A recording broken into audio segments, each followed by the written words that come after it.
DJ and PK, it's 97.5 The Zone. We're joined now by Brett McMurphy, National College Football Insider for the Action Network. Brett, good morning. Good morning, guys. How you doing? We're doing well. How happy are you that it's August and we can start talking about football and games and players and expanded playoff instead of all the legal stuff and rule stuff you have to write about in the offseason? I'm just glad it's August because I think I spent half of July stranded in the Atlanta airport. So I heard about that, Brett. Yeah, I don't know if you guys saw it or not. There was some kind of outage across the world. Yeah, but no, I mean, we finally have some games within sight, and I actually had to turn in my AP preseason top 25 ballot yesterday. And for those people that care about those things, it will be released on August 12th. And a little spoiler alert, I will release my ballot on Monday, but I'll let you guys know that I have the Utah Utes ranked as my highest Big 12 team. That's good. That makes sense, and it's good for us, good for business. I once I used to work for the Salt Lake Tribune and covered a game at the University of Texas basketball. Spent 15 hours in the Atlanta airport, and it was on New Year's Eve. Got home at like 4 in the morning, and that was awful. Delta was having to slow down with their pilots and all that. We got on the plane twice, got off, and 15 hours in the airport. Let's just say the company credit card had a few more expenses than it normally does. Mine would have, but the problem was I was stranded from 9 p.m. until Thursday night until about 1 p.m. Friday. So everything was closed for about 12 of those hours. So that was the worst part. As we look at what the Utes were able to do in the Pac-12, and that's history now, there's somewhat of an assumption that life will be easier in the Big 12 because you don't have the tradition of an SC, the money of an Oregon. Washington had the ability to come up and be really good from time to time, obviously got in the playoff. What is your thought about potentially, and it's not just for that matter, I'm a guy who went to a Pac-12 school way back when, so I know people. And the Arizonas feel the same way with the line of thinking. Now, obviously, Arizona's okay, issues building. Utah's already there. But there's a mindset that life will be easier because there's not multiple potential dominant teams at the top annually. I mean, I think honestly everybody in the league thinks that. Right. No matter how strong or weak they've been in the past, I think everybody thinks, not necessarily this is a league. I don't think anybody, realistically thinks in the Big 12, we are going to come in and dominate this league. If they are, they're sadly mistaken. The thing I love about the Big 12 going forward is it's going to be so balanced. It's going to be insane. That's the good news. The bad news is I think because of that, I think it's going to be difficult for the Big 12 initially to maybe get a second team in the playoff because I just think the champion of the conference is going to have, probably 3 losses. I don't know if a 3 or 4, certainly a 4-loss runner-up is not getting in. A 3-loss runner-up, that's a tough call. You don't know who you're being compared with.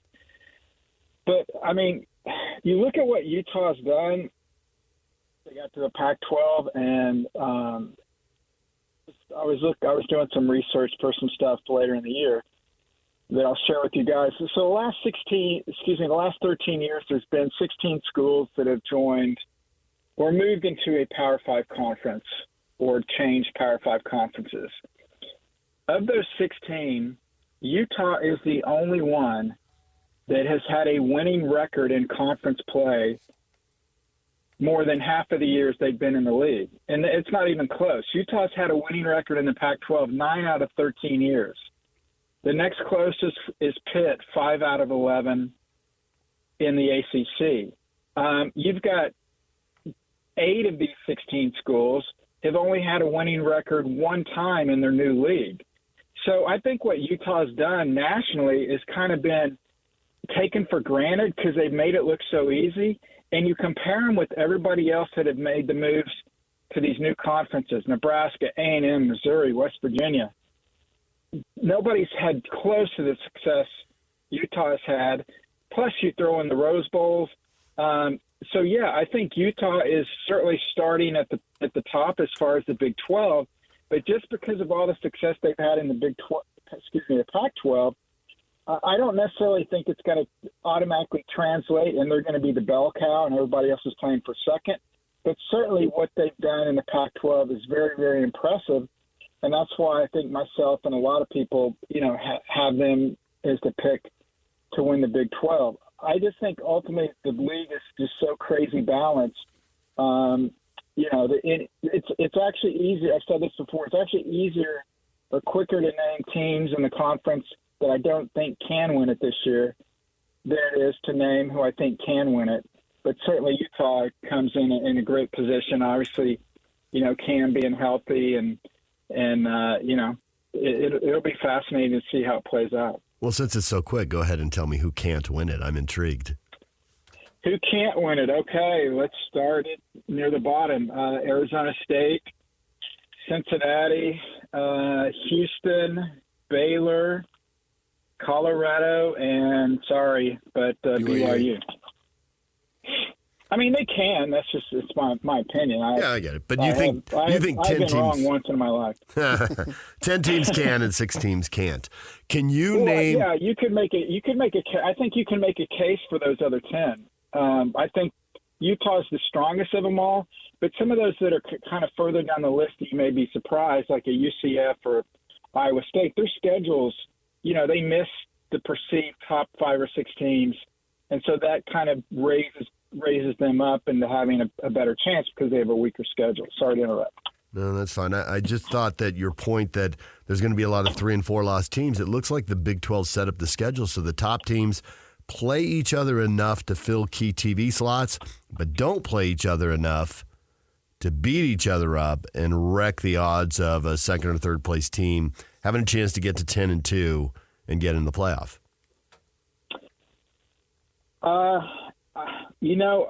I know some people think that they try to do that, and maybe in the past, but I think now, with the Big 12, obviously the Big 10 and the SEC are another prime example.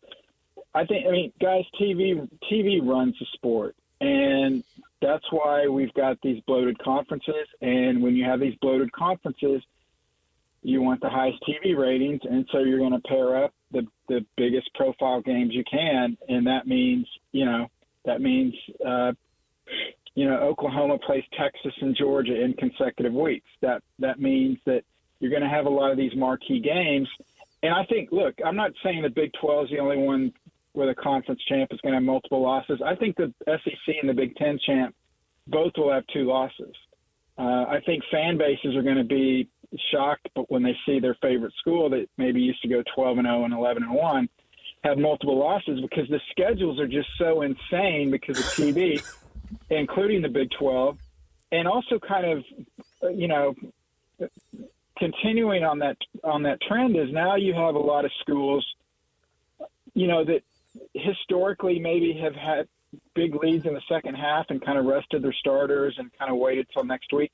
Well, now when you're playing these ranked matchups week in, week out, your starters are going to be going deeper into the game, in essence playing more plays, technically more games, although it's the same number of games. There's going to be more injuries, those certain factors. And then also coming off of a huge game against a ranked team, oh, great. Now we get to catch our breath, and now you go play somebody that's maybe not as highly thought of, and then you're going to see upsets. And I think it's just going to be a crazy year. And the final thing is, and I talked to Greg McElroy, the former Alabama quarterback at SEC Media Days, and he agreed with me on this, is that in the back of everybody's mind, it's like, okay, it's a 12-team playoff. It's not 4 anymore. We don't have to go undefeated. Now, certainly nobody's going to go into the season thinking, oh, we can lose this game and get in. But it's human nature. And so I think based on all of that, it's going to impact all the conferences and certainly the Big 12 because it is the most balanced. It is the most competitive. I saw a stat this morning, in the college football playoff era, 46% of all Big 12 conference league games were decided by one score or less. That's basically half of the games, and that's with Texas and OU. So, it's going to be a wild, crazy year. And if you want to pick the champion of the Big 12, put the names in a hat and pull them out, because you'll probably do as better as all the experts. Yeah, and that makes for exciting competition, and rather than have a situation where we know what the ending is, right? That's fake. We want real drama, and that sports can provide us with that. With that in mind, one of my knocks on college football of recent years, and it's always been my favorite sport to cover, was that once you got into the heart of conference play and into November, it's pretty much the same teams that you're talking about year after year. And now with the playoff, we can talk about more teams. My thought for you, though, is that we'll be able to talk about more teams because there'll be, 6, 8 more teams getting in. With that in mind, though, when we get through all that, are we still, as far as the contending teams to be able to win the final game, are we still going to be talking about the same teams that we always seem to be talking about? Yeah, I mean, we'll have an expanded. We've got the expanded playoff. I think we'll get it. And you're right. Before, when we get into the month of November, you're looking at maybe 7 teams, maybe 8 for 4 spots, realistically, unless somebody falls off a cliff. Now you're going to go into the last month of the season. And I think there'll be at least 30 teams that'll have a shot, either to win their conference championship, or maybe as an at-large bid. And you're going to have, that's what makes college football so great. Even though if you're a Big 12 fan, you'll be watching an SEC game and you'll be rooting for or against somebody because how it may impact, your favorite team in the Big 12 or whatever. But no, you're right. I mean, look, we're going to have a 12-team playoff, but guess what? The usual suspects, unless there's some, crazy injuries, it's pretty much going to be, Georgia, Ohio State, Oregon. The usual suspects will win it, I think, because ultimately they have the strongest teams. They have the strongest depth. So you're playing more games, so they should be able to survive that more than some other teams. Now, I want to be clear. I think anybody from 1 to 134 can beat anybody in one game. But over we're looking at now like a NFL 17-game season to win it all. Certainly the teams that we usually see play in the 14 college football playoff are probably going to be the same teams that we see, in the Final Four in the new expanded playoff. In an effort to be NFL light, can college football actually replicate? The Lions and Packers stunned everyone. I mean, the Lions came out of nowhere. The Packers were terrible the first half and fixed it the second half. Ultimately, it's the Niners and the Chiefs. Who knew? Lots of people could have guessed that. Do you think, even if it ends up being Oregon, Ohio State, and Georgia, 2 of those 3 in the final, do you think you can name the 12 playoff teams now, or do you think there'll be some college version of the Lions and Packers? How many of the 12 could you name now with confidence? It's funny. You can go. It's kind of like the AP preseason poll, which I voted in for the last dozen years or so, and I probably will tweet this out again when it comes out. I think the AP gets we get 50 the preseason top 25. 50% of the teams in the preseason poll are ranked at the end of the year. So it is essentially a crapshoot. But I think, look, there's a reason in Vegas why, if you want to bet on Ohio State, Georgia, Alabama, Oregon, even Texas, to get to the playoff, you've got to put down more money than you're going to win because they're the clear-cut favorites. Does it mean they're all going to make it? No. College football doesn't work that way. But I think the biggest difference in kind of your comparisons with the NFL and college football is that, in the NFL, everybody has the same number of draft picks. Everybody's on equal footing. And in college, that's certainly not the way, especially now with the way NIL is shaping up and everything else associated with that. So, somebody could make a run. I think it will be very rare. And I just think because of the physical aspect of college football, we're not going to see a VCU-like run in the Final Four in college basketball where we're going to have this, team come out of nowhere because, they may be able to pull off one upset. TCU a couple of years ago. Beat Michigan. They play that game 10 times. They probably don't win half of them, but they won that game. And then the next game they played Georgia and they got exposed. So I think that's probably what we're going to see. Hopefully we have some more competitive semifinal games because we haven't had a lot of competitive semifinal games in the current setup. But I would think it would be hard pressed to say, here are the teams that are automatically – you can say who should be in. I mean, everybody's got the same list. Penn State is in that list because they're going to finish third. They should finish third in the Big Ten again, and they'll lose to Ohio State or Michigan. Ole Miss should be in that realm. The ACC champ and runner-up, whether you like Florida State, Clemson, or throw Miami in there. Notre Dame's schedule is a cakewalk. So there's, you've got 8 or 9 teams right there. I think of those 8 or 9 teams, I'd be surprised if more than 2 of those did not make it. Going back 13, 14 years when the Utes got into the Pac-12, it was fun in this community. A bunch of Pac-12 stickers and placards and license plate holders, and they went nuts, obviously, because they got the invitation to the big time. And then all about the BYU rivalry that they've got, and part of it was to rub it in their faces with the Cougars and all that, and fun stuff. And Kyle Whittingham has been on record multiple times in multiple interviews thinking that the stay in the Big 12, relatively speaking, to what degree, who knows, but it's going to be temporary. And with your acknowledgement of the influence of television and the bloated conferences, what do you give as far as percentages of how long they'll be in there and the conferences will get more bloated? Well, I did a story a couple weeks ago about specifically Florida State, in that basically the SEC and the Big Ten have no interest in Florida State. I won't go down the rabbit hole why, but the short version is if the ACC stays together when Florida State and Clemson leave, and they are the only 2 that get out, I don't see either the Big Ten or the SEC taking those schools. Florida State's not paying millions, potentially hundreds of millions of dollars to go to the Big 12, so I don't know what they're going to do. I don't know what Clemson's going to do. They've got to figure out something.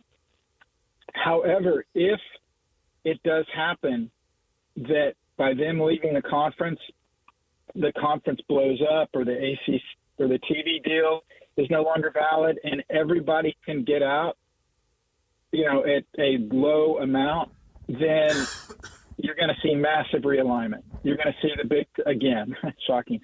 You're going to see the Big Ten go to at least 20. You're going to see the SEC go to at least 20. They could go to more. I think in that scenario, maybe Utah could be on the move, but I think ultimately first the Big Ten and SEC are going to choose from the ACC. And even though we're talking about Florida State and Clemson, North Carolina and Virginia are the top 2 picks out of the ACC for both of those leagues. And people may be surprised by that. It has nothing to do with on-the-field success. It has more to do with the universities and the footprint and all that minutia. So I understand what Kyle's saying. I don't think that's such a certainty, because the Big Ten, the Big Ten would stay at 18 until the end of time if they could. But if these teams open up in the ACC, then certainly they'll look at them, and also they may look west at some of the AAU members, which, if I remember correctly, Utah is one. I know what the Big Ten and the SEC are saying, and I'm just a guy sitting on the other side of the country, but I just think they're saying it because they don't want to get sued, because they don't want their fingerprints on people breaking contracts and leaving leagues. Once those teams are available, I expect one of them will take them if for no other reason they're afraid the other one does. Is that plausible? Well, I understand your thinking, because I always say this whenever somebody says, "Oh, the coach said this in a press conference about a player," and I'm like, he's lying. Okay, so I agree with you there. The story I talked to over a dozen folks, university presidents, conference personnel, TV executives. They weren't identified. They have no reason to lie to me. They're not lying to me. I know these individuals, and they laid out why they don't want Florida State or Clemson. The SEC doesn't need either school because they already have schools in that state. The Big Ten talked about how Florida State's a bad partner. They're a disruptive partner. If they're going to sue the ACC and do all the stuff they've done, they've drug former Commissioner John Swarbrick through the mud in some of the lawsuits. They're like, we don't want to have anything to do with them. I know from a lot of people will be cynical and say, oh yeah, wait till they're available and see what they can do, see what they'll do. Look, they're telling me they don't want them. The TV, ESPN and Fox, ESPN is paying Florida State $30 million, $40 million, whatever the number is in the ACC. Do they really want to pay them $80 million to go play in the SEC? Would they want to pay $50 million more dollars for the same school? No. So there's no incentive for TV to add those guys if they are the only two that get out. But if it's a free-for-all and everybody's available, then I think they'll change their mind and they'll go do that. But, look, this isn't my opinion. This is what people that are in the know told me. I had 3 university presidents of the SEC flat out, do you want Florida State? They all said no, independently. And none of them were from the University of Florida, who I'm sure that would be a 4th no vote. So I understand you're, being skeptical, but if it's only those 2 that get out, they're gonna have a hard time finding a spot, and I don't know what they do. If the ACC implodes, well then, we could end up with our 2 super leagues, NFL, AFL type model. We appreciate the time, Brett. As always, thanks for the conversation, and we'll look forward to seeing how everything shakes out in the college football season. Thanks for coming on. Thanks, guys. Brett McMurphy, National College Football Insider for the Action Network. Hinckley Rapati, BYU running back, coming up at the top of the hour right here on The Zone.